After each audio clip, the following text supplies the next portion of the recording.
Hi, I'm Alex with Certified Transmissions. Today I'd like to talk to you about the 6L8090 cooling system, the bypass valve installed on the unit, and the delete kit we are sending with every unit equipped with the bypass valve. These bypass valves, there are a few different versions of it from OE. Some of these versions have an inherent failure built into them. Your unit might not have failed yet, but it will at some point, and this failure it will cause a transmission overheating, likely gear train failure if it's not caught in time.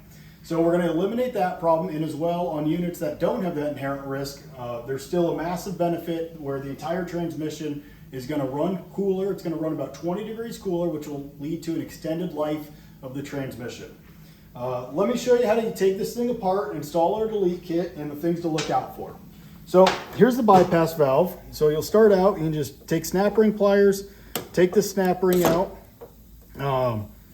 You're going to keep that snap ring, and the rest of these insides are all going to be discarded. So all those pieces are going to go away. And next, we need to make sure to clean this out real well. This is a new one, but yours will likely be covered in some gunk, some debris, possibly some corrosion. So get in here, clean it out really well. You can potentially use a bench buddy or some Scotch-Brite. Get in there. Next, you need to look at the sealing surface right here. If corrosion got past the snap ring groove, past the O-ring, and has compromised that sealing surface on the O-ring, this entire assembly needs to be replaced. And if you do replace this entire assembly, still install our delete kit in the new assembly. So once this is all cleaned out and the corrosion is minimal or no corrosion at all, that'll be acceptable. You can take our delete kit, and you can lube up the O-rings a little bit with some assembly gel or ATF, and then very simple install. Just put that in, put that all the way down, just like that, and then you can put your snap ring back in.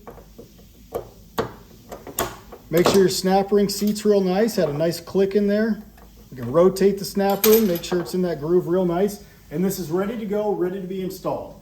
Next, make sure that we get the unit hot flushed properly. That's the only way to properly clean out the cooling system on the unit. As well, you need to take a real good look at all the cooler lines. On this unit, they are quite susceptible for failure.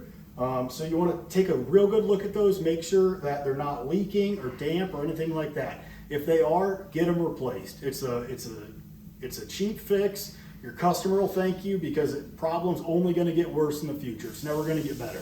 Next, make sure you get this programmed with the ECM and the TCM. Get it driven, a nice road test to learn those adapts, and then you can have a successful delivery to your customer. Thank you for watching today.